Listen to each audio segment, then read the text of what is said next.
Well, I first came across this chameleon completely by surprise, actually. It was while doing monkey surveys in the lowland forests of Tanzania.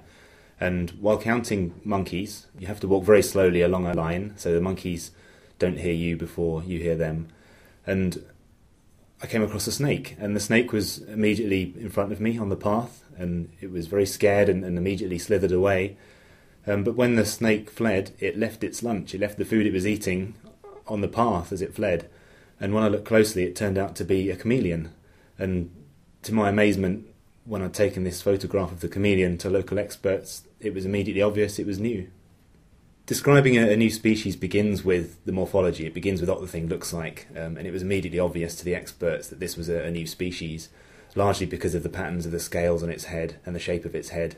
But really, to describe a new species, you need to collect a specimen and take it to a museum. And when in the museum, the experts were able to carry out genetic analyses of this chameleon, and that really showed us that it was new and showed us how it was related to other species of chameleons. It's terribly exciting to be part of this discovery. It's not actually part of the work that I do. It's not the aim of the work that I do. But of course, being a conservation researcher, it's a wonderful thing to find a new species for the aim of conservation. The forest that I work in is very threatened, and by finding a new species and naming it after the forest where we're working, it really helps us to emphasise the importance of the place, and we hope in the future that this will highlight its plight and therefore improve its future conservation.